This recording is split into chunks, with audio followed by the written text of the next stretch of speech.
one thing you're good at. I would say people also different than me. Okay.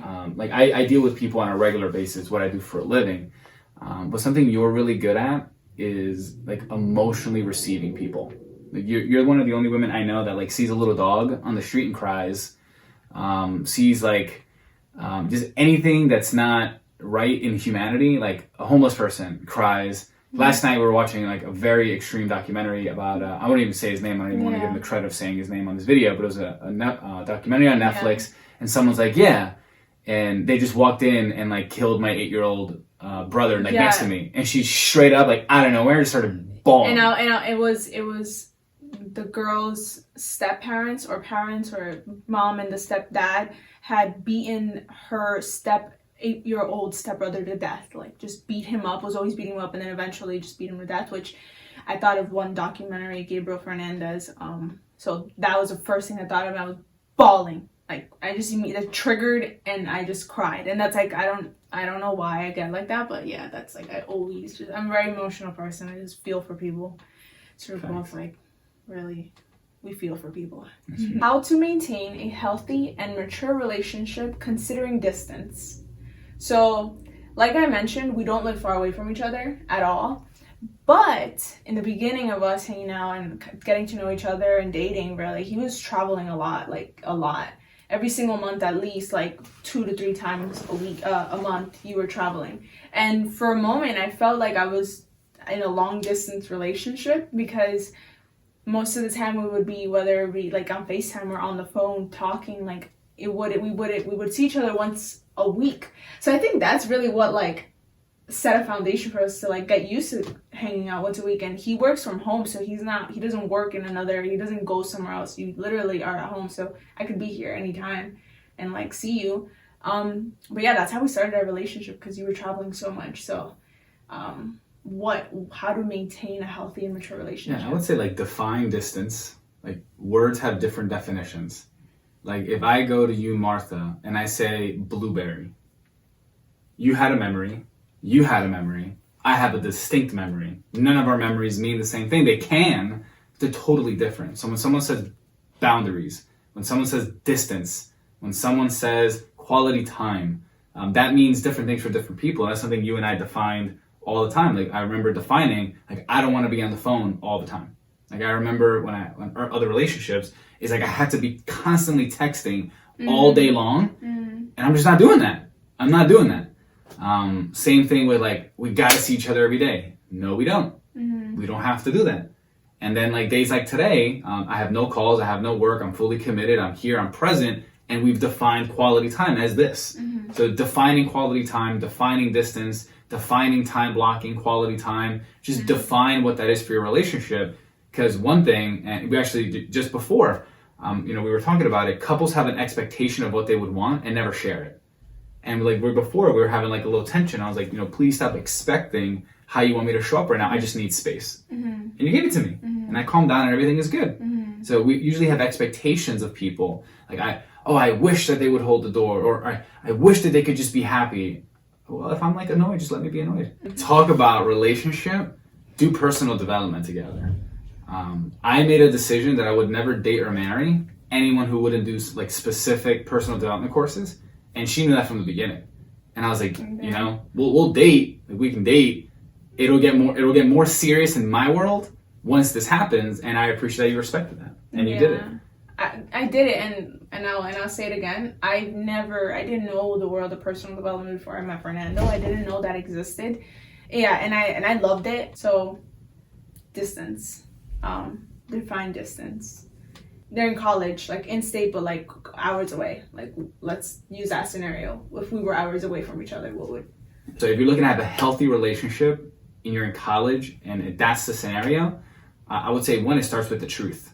Like, do you actually want to stay in the relationship? Commitment. Like, are you committed? Do you actually? Do you actually want to be in a relationship with someone? And being in a relationship with someone means all of the above. And then define relationship. Yeah. Because for men, it's like, I'm dating and I can flirt with girls. I have a girlfriend. Yeah. And like, I can like accidentally like just hook up. It's like, whatever. It's like, we're no. Like, being in a relationship, exactly. Like, being honest, staying loyal. loving someone, acknowledging someone for who they are and their feelings and everything about them, communicating with someone, understanding someone. Like, it's all of that in a relationship. So define a relationship. Yeah, and for the record, I was terrible at relationships until maybe the age of like 22, 23. Like, absolutely horrendous. Just being so selfish, narcissistic, egotistical, blind, and just maybe just like a bad person. And it was never like abusive or anything like that. I definitely wasn't supportive. I definitely wasn't understanding. I definitely wasn't loving. I wasn't any of those things. And I think maturity had a lot to do with that. And choice. I didn't want to be in a relationship. I was choosing. I was pretending because it like looked good and felt good. But I was pretending. I never wanted to be in a relationship. Choose versus pretend. Like, are you choosing or are you pretending that you're choosing? Like, so yeah, choose. And define. Choose and define. Choose and define. Is love a choice, habit building, and intentions? So let's talk about habit building, because intentions falls into choice and defining. So habit building, because honestly, a relationship isn't just loving someone, choosing to be with them. I mean, I don't know if it's just me, but like, if you're gonna date someone, you're thinking about a future with them, and then marrying someone, and then having a family with someone. So all of that, you're gonna be building a lot of habits, whether they're healthy habits or not, but you're building habits. So habit building, healthy habit building. What do you guys say about that? I'll say this, and as we kind of take this video to an end, one of the best things I actually heard this year was that love is not a feeling, it's a choice. And like, at first I was a little confusing. Because like, who told you that? Was it you? Yes. I remember it was you. I remember we were together. We weren't together, babe. I was in Landmark and I called you. That's right. Yeah. And like, that one really landed for me, because I was like, yeah, you know what? That's just a lot more realistic. It's a lot more realistic. It's not Disney. No, wait. I'm so sorry. Love is not a feeling, it's a choice was from Soulmates for Life when we went. And then the landmark was language. Landmark was love is a conversation. Love is a conversation. Both of those were like dynamic shifts. Yeah. Because we're like conditioned to like, I gotta feel it. I gotta miss them. No, I choose. Like, I'm choosing to love the person. Yeah. And I love that love is a conversation, because it's like this. Like, for the record, this means significantly much more to Martha than it does to me to make this video. So much. This is quality time for us. Yeah. For her.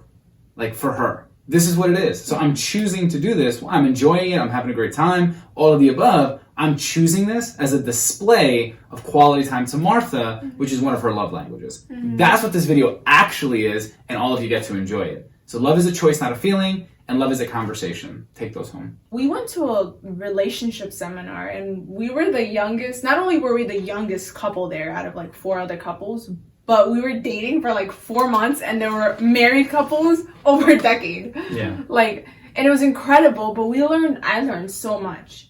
Advice, go to a relationship seminar. Like, you know, in those moments, you really know if they're committed. Like, if, you know, I want to learn with you about love and about understanding you better and about understanding me. I want you to understand me as much as I want to understand you. And I think that's why we were like, we chose, like, we were committed. We wanted to say, we learned so much.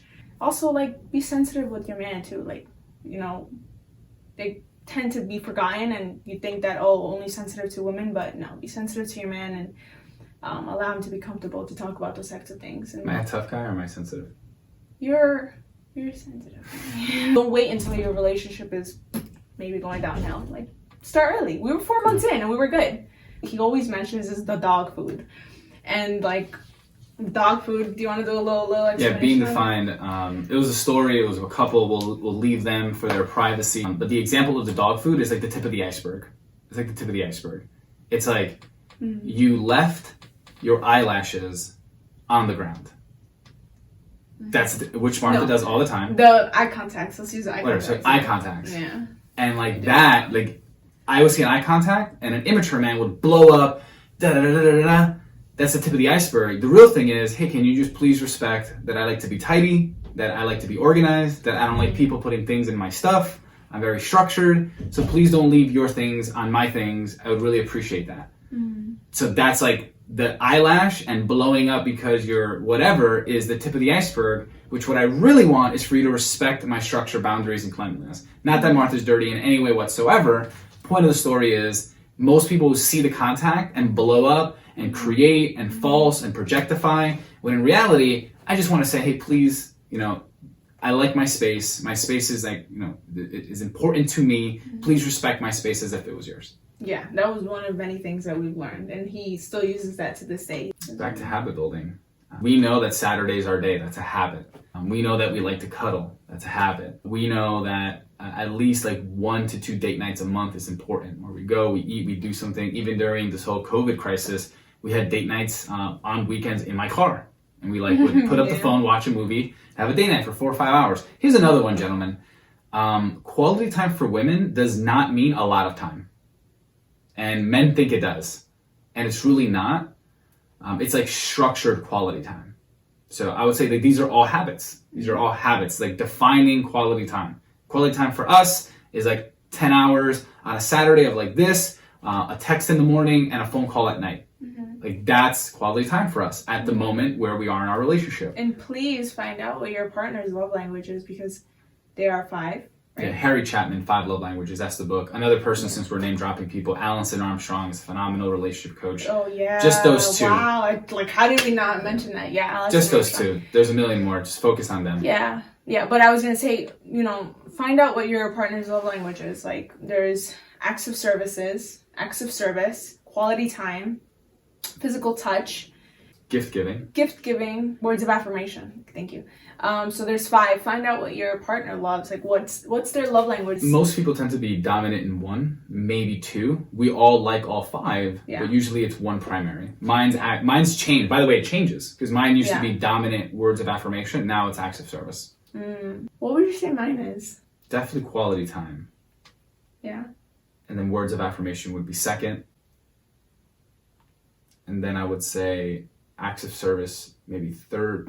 Physical touch. Between physical touch and acts of service 2 and 3, like interchangeably, depending on like how cuddly and what time of the month it is. Like, once again, you're choosing. So if you're dating someone, I hope you're not dating just like, dating for a couple months, I'm gonna break up with them. Like, you're choosing to love them and want to be with them and build a future and be with them for a long time, marry them. Awesome. I don't know, So yeah, choose and define. I think that's like this video like ended with choosing and defining. Choose and define. My name is Fernando.